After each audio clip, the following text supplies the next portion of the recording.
অনেক অনেক শুভেচ্ছা সবাইকে সোহেল স্যার সায়েন্স চেম্বারের অনলাইন ক্লাসে।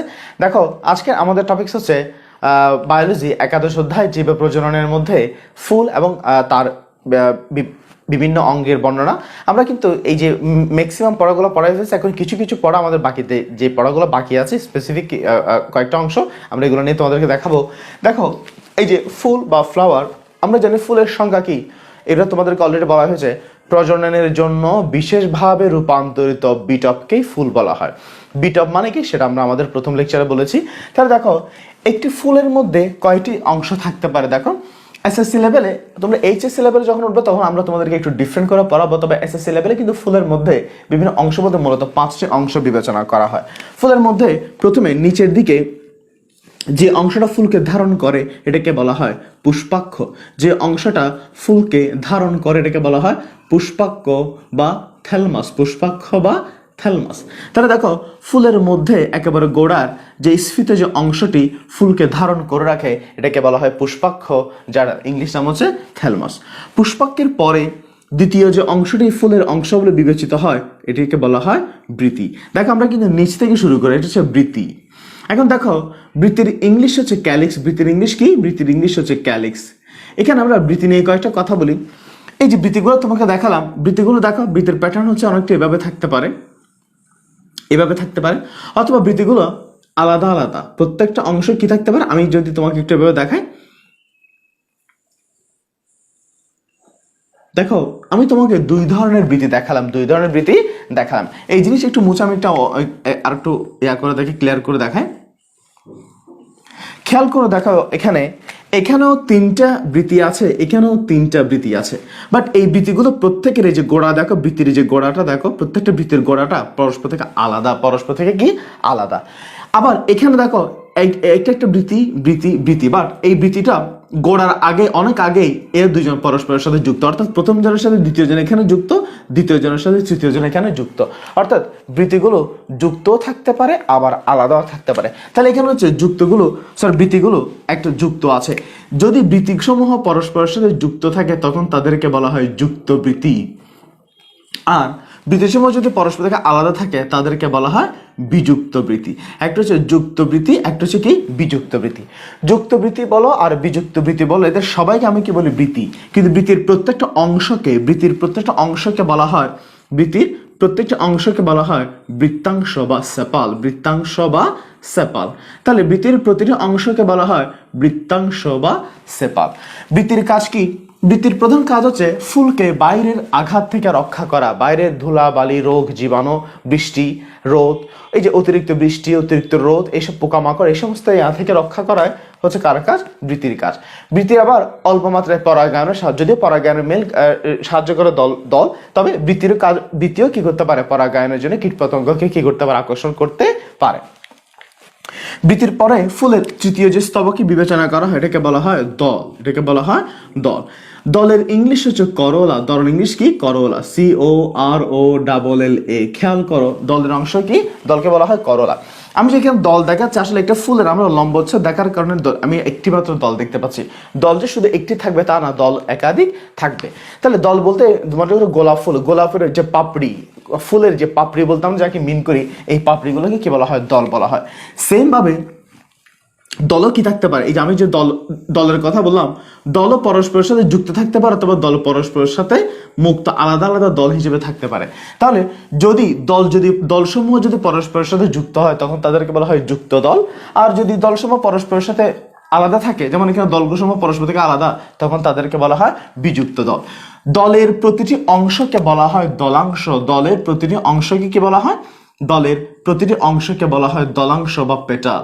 তাহলে বৃত্তির প্রতিটি অংশকে বলা হয় সেপাল, আর দলের প্রতিটি অংশকে বলা হয় পেটাল বা দলাংশ। দলাংশের প্রধান কাজ হচ্ছে কীটপতঙ্গকে পরাগায়নের জন্য কি করা? আকর্ষণ করা। দলসমূহ বিভিন্ন কালারের হতে পারে, তাহলে কীটপতঙ্গকে সে পরাগায়নের জন্য কি করে? আকর্ষণ করে। একইভাবে সে কিন্তু আবার বাইরে রোদ, বৃষ্টি বা বাইরে আঘাত থেকে, কীটপতঙ্গের হাত থেকে তাকে কি করতে পারে? ফুলকে রক্ষা করতে পারে। ফুলের চতুর্থ যে স্তবকটি আছে, চতুর্থ স্তবক, এটা হচ্ছে পুংস্তবক। এটাকে আমরা কি বলি? এটাকে বলা হয় পুংস্তবক। এই যে পুংস্তবক যে বললাম, তোমরা নিশ্চয়ই আমরা পুংস্তবক প্রজননের যে অংশের মধ্যে উদ্ভিদের পুংগ্যামেটিফাইড সিস্ট, এখানে আমরা পুংস্তবকের অংশগুলো পড়াইছিলাম তোমাদেরকে। তাহলে দেখো পুংস্তবকে কি বলা হয়? পুংস্তবকে বলা হয় স্ট্যামেন। পুংস্তবকে কি বলা হয়? স্ট্যামেন। একটা পুংস্তবকের স্ট্রাকচার মধ্যে আমরা তোমাদেরকে দেখিয়েছি একটা পুংস্তবকের গঠনের মধ্যে কি আছে? পুংদণ্ড। এটাকে বলা হয় পুংদণ্ড বা ফিলামেন্ট। পুংদণ্ড বা ফিলামেন্ট অলরেডি আমি তোমাদের আলোচনা করছি। এটা হচ্ছে পরাগধানী। এটা হচ্ছে কি? পরাগধানী। পরাগধানীর সাথে পুংদণ্ড যে অংশ দ্বারা যুক্ত তাকে বলা হয় যোজক বা যোজনী। যোজক বা যোজনী। তাহলে দেখো, এটা হচ্ছে ফিলামেন্ট বা পুংদণ্ড, এটা হচ্ছে পরাগধানী বা অ্যান্থার, আর এটা হচ্ছে যোজক বা যোজনী। এটা নিয়ে আমরা আরো কিছু কথা বলবো। ফুলের একেবারে লাস্ট যে স্তবকটি আছে, এটাকে আমরা বলি স্ত্রীস্তবক। লাস্টে এটাকে বলা হয় স্ত্রীস্তবক। তাহলে এটা হচ্ছে স্ত্রীস্তবক বা কার্পেল। স্ত্রীস্তবক বা কার্পেল। তাহলে দেখো, ফুলের মোটামুটি কয়টি স্তবক? পুষ্পাক্ষ, বৃতি, দল, পুংস্তবক, স্ত্রীস্তবক। মূলত কয়টি স্তবক? 5টি স্তবক। তবে আমি যদি বাইরের দিক থেকে বলি, বাইরের দিক থেকে হিসাব করলে, যদি এই পাশ থেকে হিসাব করি, তাহলে বৃতিকেই প্রথম স্তবক হিসেবে ধরা হয়। তাহলে বৃতি যদি প্রথম হয়, দল হবে দ্বিতীয়, তৃতীয় হবে পুংস্তবক, চতুর্থ হবে কি? স্ত্রীস্তবক। এইচএসসিতে ওঠার পর পুষ্পাক্ষকে, থ্যালমাসকে ফুলের অংশ বলে বিবেচনা করা হয় না, কারণ এটি আসলে কাণ্ডের সাথে ফুলের একটা কি? সংযোগকারী। পুষ্পাক্ষ আসলে কাণ্ডেরও অংশ আবার ফুলেরও অংশ।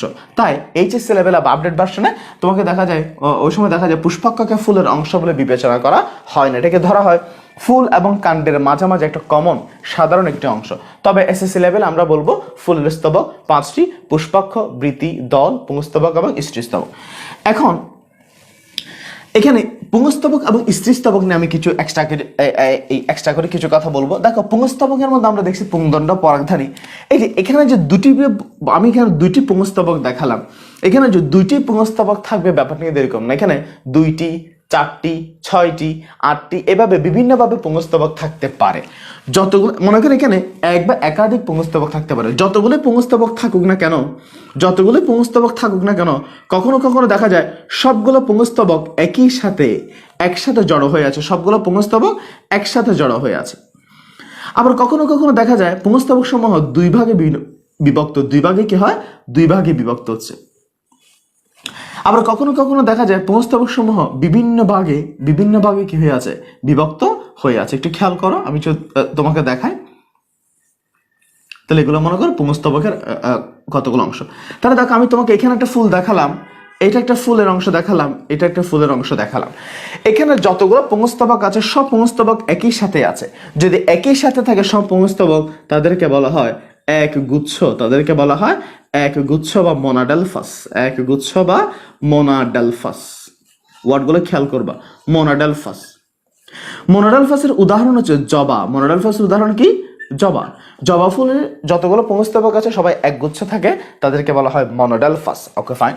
এবার আসো, এখানে পুংস্তবকগুলো আমি এখানে শুধু 2টা, মানে এক পাশে একটা দেখালাম, অর্থাৎ 2 গুচ্ছ করে আছে। যদি 2 গুচ্ছ করে থাকে তাদেরকে বলা হয় দ্বিগুচ্ছ পুংস্তবক অথবা ডায়াডালফাস। একটা হচ্ছে মনোডালফাস, একটা হচ্ছে ডায়াডালফাস। এটাকে ডাই অথবা ডায়া যেভাবে বলতে চাও বলতে পারো, 2টা শুদ্ধ।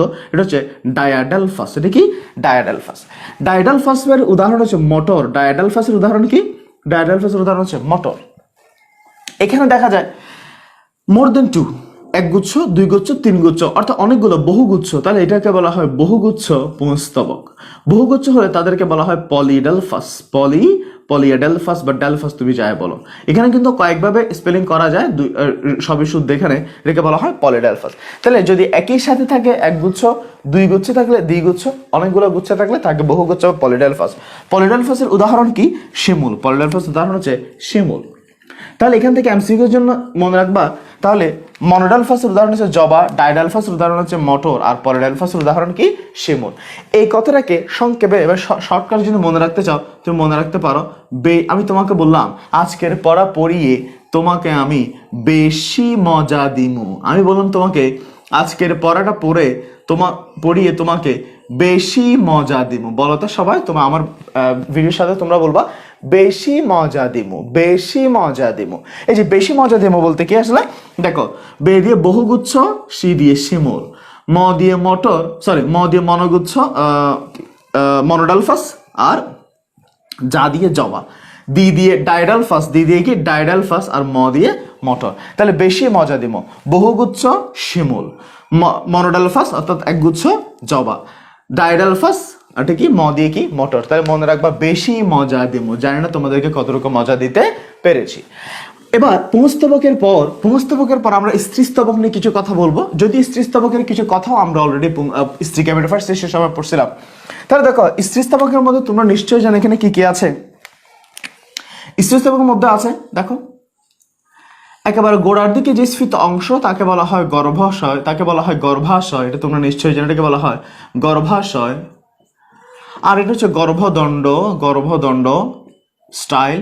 আর এটা হচ্ছে গর্ভমুণ্ড বা স্টিগমা, গর্ভমুণ্ড বা স্টিগমা। তাহলে গর্ভমুণ্ডকে বলা হয় স্টিগমা, আর গর্ভাশয়কে বলা হয় স্টাইল, এবং গর্ভাশয়কে বলা হয় ওভারি, গর্ভাশয়কে বলা হয় ওভারি। গর্ভাশয়, গর্ভদণ্ড, গর্ভমুণ্ড সবাইকে একসাথে বলা হয় গর্ভপত্র, সবাইকে একসাথে বলা হয় গর্ভপত্র। তাহলে এটা হচ্ছে শুধু গর্ভাশয়, শুধু গর্ভদণ্ড, শুধু গর্ভমুণ্ড, কিন্তু টোটাল যে একটা সেট, পুরো সেটকে বলা হয় গর্ভপত্র বা কার্পেল, গর্ভপত্র বা কার্পেল। এখন দেখো এখানে একটা ফুলের মধ্যে একাধিক গর্ভপত্র থাকতে, একটি গর্ভপত্র থাকতে পারে, একাধিক গর্ভপত্র থাকতে পারে। যদি একটি গর্ভপত্র থাকে, একটি যদি গর্ভপত্রের সংখ্যা যদি একটি গর্ভপত্র হয়, যদি একটি গর্ভপত্র হয় তাহলে তো কোনোভাবেই তাকে কি করা যাচ্ছে না, আলাদা করা যাচ্ছে না। যদি একাধিক গর্ভপত্র হয়, আমি যদি লিখি একাধিক গর্ভপত্র, এই যে একাধিক গর্ভপত্রের বেলায় তারা কিন্তু একসাথে থাকতে পারে, আবার আলাদা করে থাকতে পারে। তাহলে যদি গর্ভপত্র একাধিক হয় এবং তারা সবাই একসাথে থাকে, তখন তাদেরকে বলা হয় একগুচ্ছ বা সিনকার্পাস, এদেরকে বলা হয় একগুচ্ছ বা সিনকার্পাস। আর যদি গর্ভপত্রগুলো একাধিকভাবে বিভক্ত থাকে, তখন তাদেরকে বলা হয় পলিকার্পাস, তাদেরকে বলা হয় পলিকার্পাস। তাহলে একটি গর্ভপত্র থাকলে তাকে আর আলাদা করা দরকার নেই, কিন্তু যদি একাধিক গর্ভপত্র থাকে এবং সব গর্ভপত্র একসাথে থাকে, তাকে বলা হয় যুক্ত গর্ভপত্রী বা সিনকার্পাস। আর যদি গর্ভপত্রের সময় পরস্পর থেকে আলাদা থাকে, বহুভাবে বিভক্ত থাকে, তখন তাদেরকে বলা হয় বিযুক্ত গর্ভপত্রী বা পলিকার্পাস। তাহলে এটা হচ্ছে যুক্ত গর্ভপত্রী, আর এটাকে বলা হবে বিযুক্ত গর্ভপত্রী। Okay fine. এখন দেখো ফুলের স্তবক গুলো তো আমরা বললাম ফুলের কয়টা করে স্তবক থাকতে পারে। এই যে ফুলের স্তবকের সংখ্যার উপর ভিত্তি করে অথবা ফুলের স্তবকের অবস্থান সবকিছু বিবেচনায় ফুলকে আমরা বিভিন্ন ভাগে কি করতে পারি, ভাগ করতে পারি। এখন দেখো যে ফুলের মধ্যে শুধুমাত্র পুংলিঙ্গ থাকে অথবা শুধুমাত্র স্ত্রীলিঙ্গ থাকে, তাদেরকে বলা হয় একলিঙ্গ ফুল। শুধুমাত্র একটা অংশ থাকবে, হয় পুংস্তবক না হয় স্ত্রীস্তবক। আবার ফুলের মধ্যে যদি পুংলিঙ্গ এবং স্ত্রীলিঙ্গ উভয়ে একসাথে থাকে, তখন তাদেরকে বলা হয় উভলিঙ্গ ফুল। যেমন আমাদের এই ফুলের মধ্যে পুংস্তবক আছে, স্ত্রীস্তবক আছে, দ্যাট মিনস এটি একটি উভলিঙ্গ ফুল। কিন্তু কোন ফুলের মধ্যে যদি পার্মানেন্টলি কোনো ধরনের লিঙ্গ না থাকে, পুংস্তবক বা স্ত্রীস্তবক না থাকে, তখন তাদেরকে বলা হয় ক্লীবলিঙ্গ। তাহলে এই ক্লীবলিঙ্গ বেলায় তাদের বেলায় কি হবে, তারা কিভাবে প্রজনন ঘটাবে? তারা সাধারণত অঙ্গজ প্রজনন ঘটাবে, অথবা তাদের একটা নির্দিষ্ট সময়ে তাদের মধ্যে ফুল দেহের কোনো একটা অঙ্গ পুংস্তবক বা স্ত্রীস্তবকের মতো কাজ করবে। তাহলে লিঙ্গের ভিত্তিতে কিন্তু ফুল তিন ধরনের, এক লিঙ্গ, উভলিঙ্গ, ক্লীবলিঙ্গ। এবার দেখো ফুলের প্রতিসমতার ভিত্তিতে, আমি যদি আবার রেখাভাগের প্রতিসমতার ভিত্তিতে মনে করো ফুলকে লম্ব অক্ষ বরাবর, খেয়াল করবে লম্ব অক্ষ বরাবর বিভক্ত করলে যদি একবার বিভক্ত করা যায়, লম্ব অক্ষ বরাবর যদি বিভক্ত করলে একবার বিভক্ত করা যায়, তখন তাদেরকে বলা হয় এক প্রতিসম ফুল। কিন্তু লম্ব অক্ষ বরাবর যদি দুইবার বিভক্ত করা যায়, তাদেরকে বলা হয় দ্বিপ্রতিসম। কিন্তু লম্ব অক্ষ বরাবর যদি অনেকবার বিভক্ত করা যায়, তখন তাদেরকে বলা হয় বহু প্রতিসম। আর যদি একবারও যদি বিভক্ত করা না যায়, তাদেরকে বলা হয় অপ্রতিসম। তাদেরকে আমরা কি বলি? অপ্রতিসম। তাহলে প্রতিসমতার ভিত্তিতে আবার কয় ধরনের ভাগ করলাম? 4 ধরনের। যদি একটা ফুলকে আমি দেহের এই কথাটা খেয়াল করতে হবে, লম্ব অক্ষ বরাবর একবার বিভক্ত করলে সমান সমান দুটো অংশ পাওয়া যায়, এক প্রতিসম। দুইবার বিভক্ত করার পরও সমান সমান অংশ পাওয়া যাচ্ছে, তাকে বলা হয় দ্বিপ্রতিসম। বহুবার বিভক্ত করার পরে সমান সমান অংশ পাওয়া যাচ্ছে, তাদেরকে বলা হয় বহু প্রতিসম। কোনোভাবেই তাদেরকে বিভক্ত করা যাচ্ছে না, তাদেরকে বলবো অপ্রতিসম ফুল বলবো। ফুলের আরো কিছু প্রকারভেদ আমরা করতে পারি, যেমন যে ফুলের মধ্যে সমস্ত স্তবক আছে, যে ফুলের মধ্যে 5টি স্তবক আছে তাদেরকে বলা হয় সম্পূর্ণ ফুল। তাদেরকে কি বলা হয়? এদেরকে বলা হয় সম্পূর্ণ ফুল। তাহলে যে ফুলে সবকটি স্তবক উপস্থিত তাদেরকে বলা হয় সম্পূর্ণ ফুল। কিন্তু যে ফুলের মধ্যে কোনো একটি স্তবক অনুপস্থিত তাদেরকে বলা হবে অসম্পূর্ণ ফুল। কোন একটি স্তবক যদি অনুপস্থিত থাকে তাকে কি বলা হবে? অসম্পূর্ণ ফুল বলা হবে। তাহলে এটি আরেকটা ক্লাসিফিকেশন।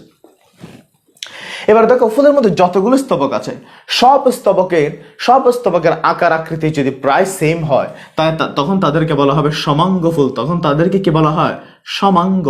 সমাঙ্গ কথাটা একটু যদি তুমি সন্ধি বিচ্ছেদ করো তাহলে সম অঙ্গ, অর্থাৎ অঙ্গগুলো সমান সমান আকার আকৃতি বিশিষ্ট, কিন্তু আকার আকৃতি যদি বিভিন্ন হয় তখন তাদেরকে বলা হবে অসমাঙ্গ ফুল। তখন তাদেরকে কি বলা হবে? অসমাঙ্গ ফুল। তাহলে এখানে আমি কয়টা ক্লাসিফিকেশন দেখালাম। তাহলে একটা হচ্ছে লিঙ্গের ভিত্তিতে, একটা প্রতিসমতার ভিত্তিতে, একটা হচ্ছে স্তবকের উপস্থিতি বা অনুপস্থিতির ভিত্তিতে, একটা হচ্ছে স্তবকের সাইজের ভিত্তিতে বা স্তবকের আকার আকৃতির ভিত্তিতে। ফুলের বিভিন্ন অংশগুলো নিয়ে আমরা আলোচনা করলাম। এবার দেখো আসলে ফুল কোত্থেকে সৃষ্টি হয়? ফুল সৃষ্টি হয় কাণ্ড থেকে। ফুল কোত্থেকে সৃষ্টি হয়? কাণ্ড থেকে। এই যে কাণ্ডের উপর ফুলের যে বিন্যাস, ফুল কিন্তু কাণ্ডের উপর একটা নির্দিষ্ট বিন্যাসে সজ্জিত থাকে। এই যে ফুল যে একটা নির্দিষ্ট বিন্যাসে সজ্জিত থাকে এটাকে বলা হয় পুষ্পপত্র বিন্যাস। এটাকে বলা হয় পুষ্পপত্র বিন্যাস। পুষ্পপত্র বিন্যাস। এই যে পুষ্পপত্র বিন্যাস এটাকে বলা হয় পুষ্পমঞ্জরি। এটাকে বলা হয় পুষ্পমঞ্জরি। অর্থাৎ পুষ্পমঞ্জরি কি? কাণ্ডের শাখার উপর বা কাণ্ডের উপর ফুলগুলো কিভাবে বিন্যস্ত, এই যে ফুলের যেটা নির্দিষ্ট বিন্যাস এটাকে বলা হয় পুষ্পপত্র বিন্যাস বা পুষ্পমঞ্জরি। আমি আবারও বলি, কাণ্ডের শাখার উপর ফুলের যে নির্দিষ্ট বিন্যাস তাকে পুষ্পপত্র বিন্যাস বা পুষ্পমঞ্জরি বা ইনফ্লোরেসেন্স বলে। এটাকে বলা হয় ইনফ্লোরেসেন্স।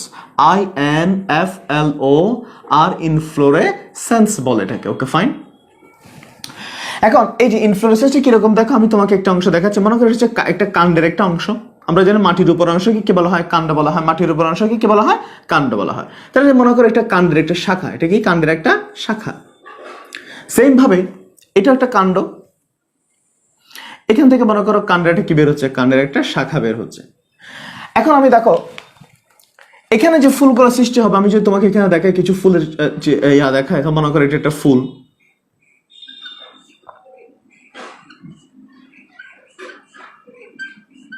আমি তোমাদের সামনে আছি যাতে তোমরা সহজে বুঝতে পারো। আমরা দেখো এখানে একটা আমি কি আঁকলাম? এখানে কয়েকটা ফুল আঁকলাম।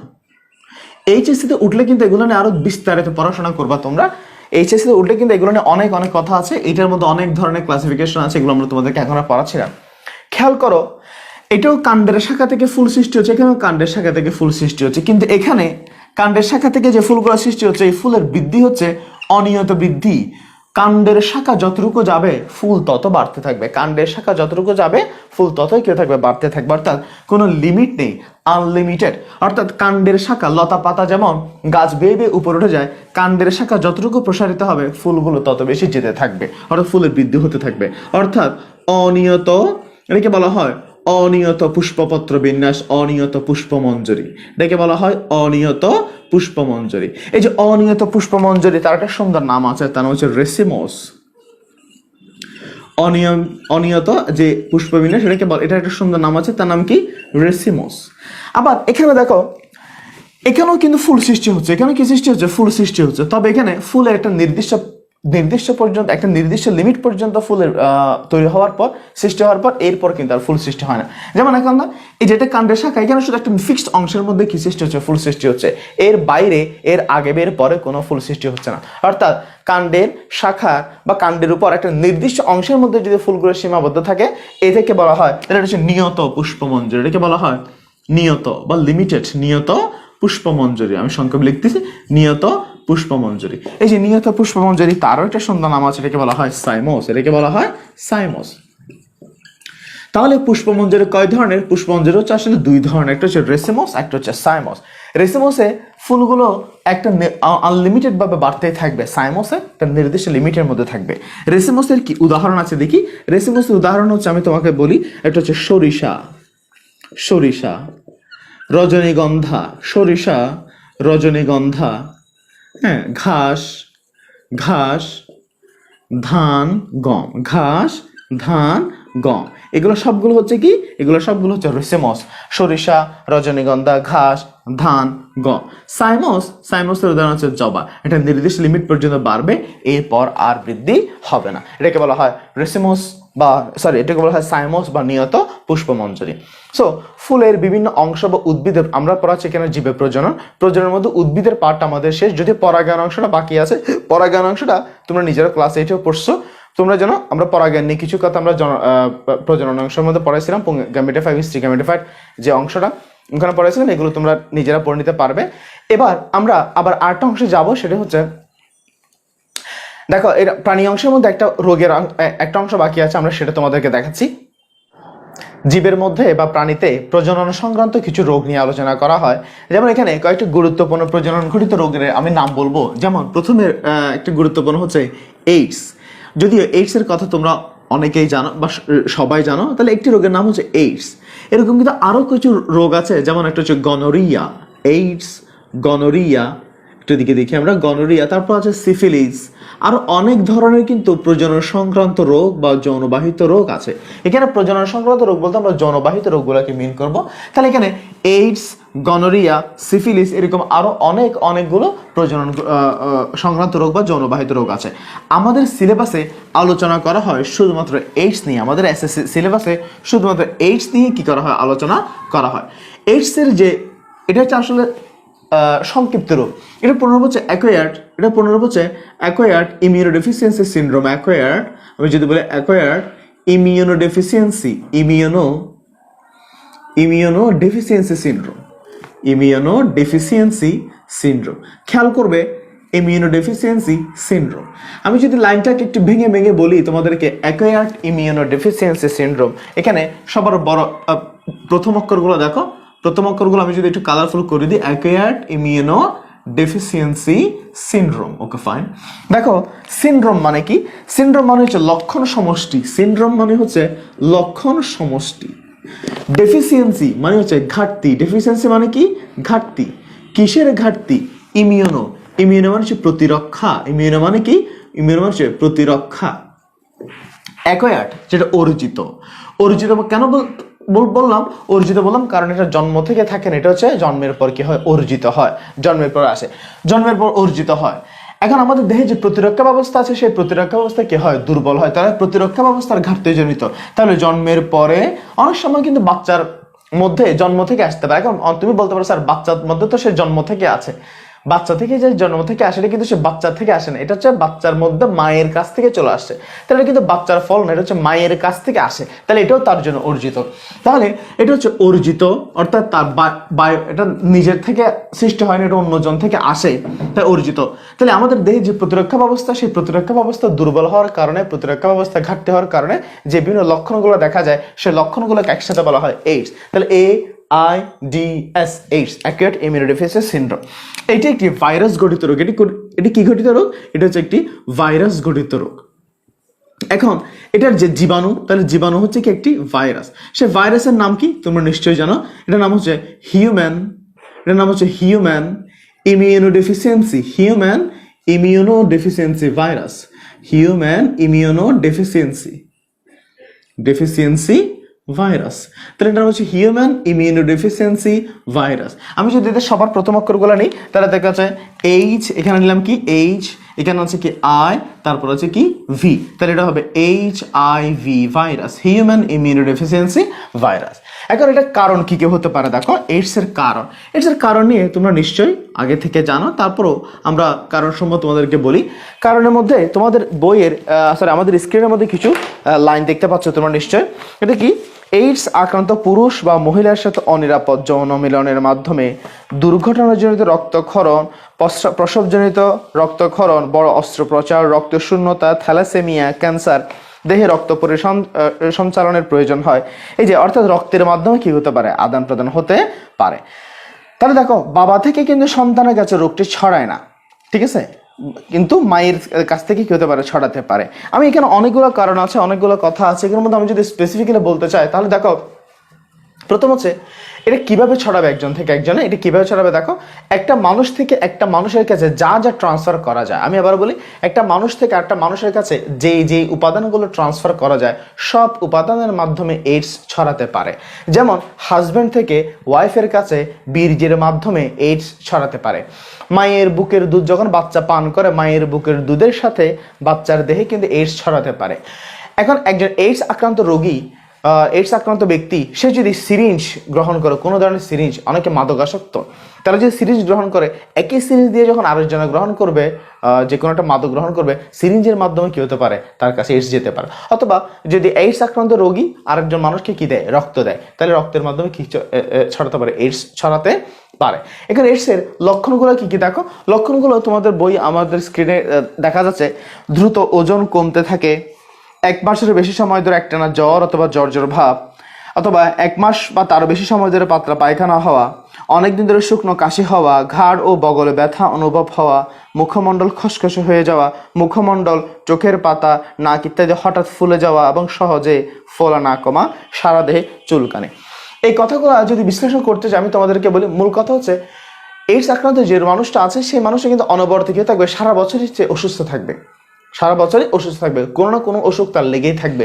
সর্দি, হাঁচি, কাশি, জ্বর, ডায়রিয়া, বমি, বিভিন্ন অসুখ তার কাছে লেগেই থাকবে। তখন আমি চিন্তা করব অনেকগুলো কারণের মধ্যে।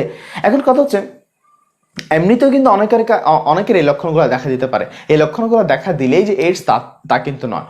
এই লক্ষণগুলো দেখা দিলে অনেকগুলো রোগ হতে পারে। এই অনেকগুলো রোগের মধ্যে একটা রোগ হচ্ছে কি, একটা রোগের কারণ হতে পারে এইডস। ঠিক আছে, আচ্ছা, এখন আমরা এটা কিভাবে পরিমাপ করব, কিভাবে বুঝতে পারবো? তাহলে আমরা রক্ত পরীক্ষা করব। আমরা রক্তের কি করব, রক্তের পরীক্ষা করব। যদি রক্তের পরীক্ষা করি, দেখা যাবে এখানে রক্ত পরীক্ষা করতে গেলে আমাদেরকে আগে কমপ্লিট ব্লাড কাউন্ট করতে হবে। কমপ্লিট ব্লাড কাউন্ট একটা পরীক্ষা আছে, কমপ্লিট ব্লাড কাউন্ট, এটাকে বলা হয় সিবিসি, এটাকে বলা হয় সিবিসি। তারপর আছে দেখো কমপ্লিট ব্লাড কাউন্টের মধ্যে আমি দেখো এখানের মধ্যে স্পেসিফিক্যালি যেটা দেখা হয় সেটা হচ্ছে CD4 সেল। CD4 সেল আমাদের দেহের একটা গুরুত্বপূর্ণ উপাদান হচ্ছে শ্বেতকণিকা, যেটা আমাদের দেহে প্রতিরক্ষা দান করে। এই শ্বেতকণিকার একটা স্পেশাল ফর্ম হচ্ছে CD4 সেল। এটা এক ধরনের শ্বেতকণিকা। এটাকে যেমন আমাদের দেহে আমাদের দেশে অনেকগুলো প্রতিরক্ষাকারী বাহিনী আছে, পুলিশ, আর্মি, বিজিবি, অনেকগুলো প্রতিরক্ষাকারী বাহিনী আছে। কিন্তু স্পেশাল কিছু প্রতিরক্ষাকারী বাহিনী আছে, যেমন র্যাব কিন্তু একটা স্পেশাল ফোর্স। তারপর SSF, এটা কিন্তু স্পেশাল ফোর্স। আমাদের বডিতেও সেম ভাবে কিছু স্পেশাল শ্বেতকণিকা আছে, তাদেরকে বলা হয় CD4 সেল। যাদের এইডস হয় তাদের বেলায় কি হয়, CD4 সেল কি হয়, কমে যায়। তারপর দেহের অন্যান্য প্রতিরক্ষাকারী সেলও কি হয়, কমে যায়। তাহলে তো কমপ্লিট ব্লাড সেল। তারপর আমি ভাইরাল লোড দেখবো। ভাইরাল লোড বলতে রক্তের মধ্যে ভাইরাসের মাত্রাটা কতটুকু সেটা দেখবো। এরকম আরো বিভিন্ন পরীক্ষা আছে, অ্যান্টিজেন অ্যান্টিবডি টেস্ট আছে। তাহলে এই সমস্ত পরীক্ষা নিরীক্ষা করে আমরা কি করব, HIV-টা কি করব, শনাক্ত করব।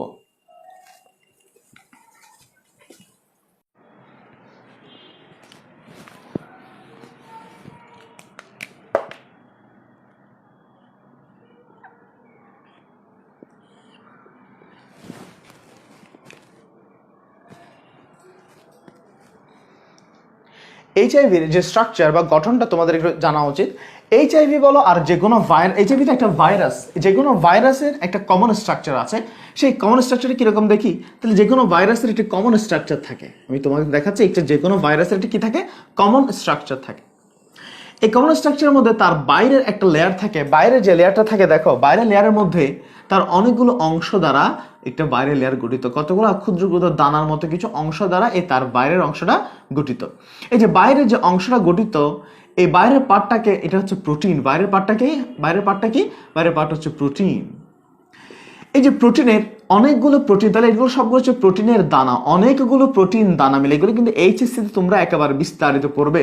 অনেকগুলো প্রোটিন দানা মিলেই একটা প্রোটিনের লেয়ার তৈরি করে। এই যে প্রোটিনের যে লেয়ার আছে, এই যে প্রোটিন লেয়ার আমি বললাম, এই প্রোটিন লেয়ার একটা সুন্দর নাম আছে, সেটা হচ্ছে ক্যাপসিড।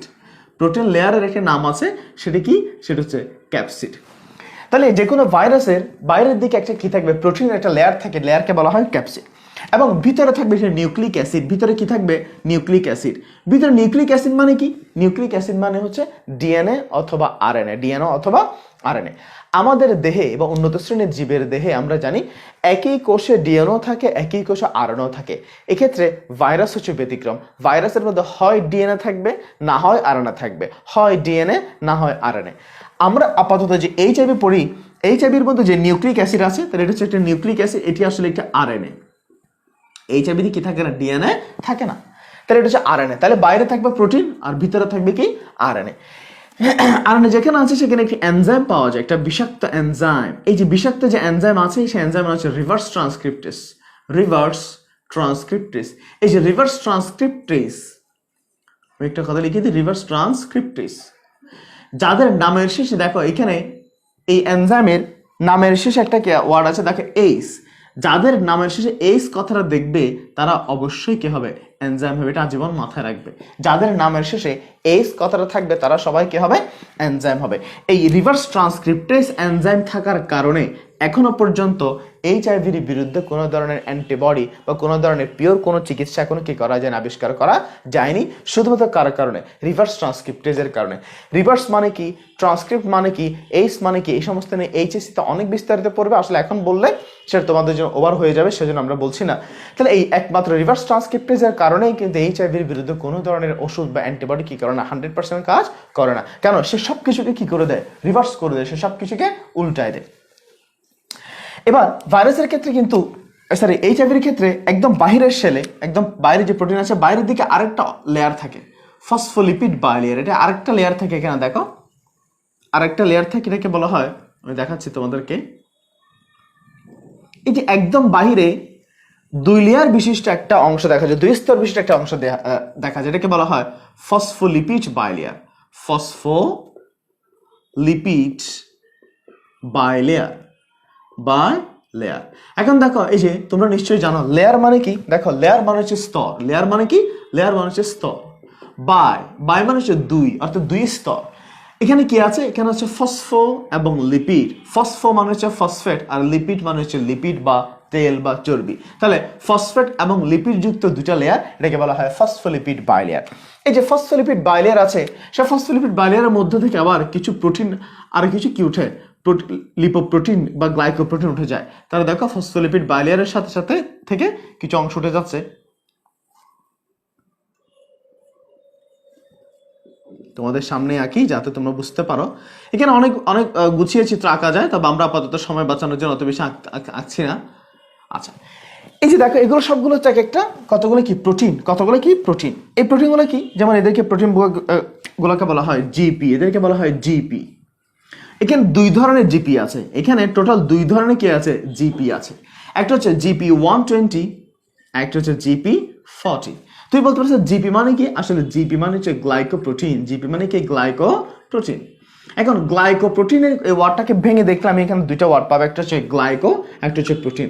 গ্লাইকো মানে গ্লুকোজ, গ্লুকোজ মানে হচ্ছে শর্করা, আর প্রোটিন মানে হচ্ছে আমিষ, অর্থাৎ শর্করা ও আমিষের একটি জটিল যৌগকে বলা হয় গ্লাইকোপ্রোটিন। এগুলো সবগুলো হচ্ছে গ্লাইকোপ্রোটিন। এখানে টোটাল 2 ধরনের গ্লাইকোপ্রোটিন পাওয়া যায়। এক ধরনের গ্লাইকোপ্রোটিনের নাম হচ্ছে জিপি 120, আর এক ধরনের গ্লাইকোপ্রোটিনের নাম হচ্ছে জিপি 40। কথা হচ্ছে এই যে জিপি 120, জিপি 40, এই 40 মানে কি, 120 মানে কি, এই কথাগুলো তোমরা আরো এইচএসসিতে উঠলে একদম বিস্তারিত পড়তে পারবে। এখন আপাতত শুধুমাত্র নামগুলো জেনে রাখলে হবে। তাহলে দেখো এখানে যে আমি 40 লিখলাম, আসলে দেখো এটাকে কোনো তোমাদের বইতে রেখে 41 আছে, তোমরা 41 দিবে। একটা হচ্ছে জিপি 120, একটা হচ্ছে জিপি 41। Okay fine. তাহলে কেন 120 বা কেন 41 এগুলো তোমরা পরবর্তী এইচএসসিতে বিস্তারিত জানবা। সো প্রজনন অংশের মধ্যে আজকের এতটুকু পর্যন্ত ছিল, এবং এই চ্যাপ্টার আমাদের শেষ। দেখা হবে নতুন কোনো চ্যাপ্টারে, তোমাদের সাথে দেখা হবে। ভালো থাকবে সবাই, ধন্যবাদ।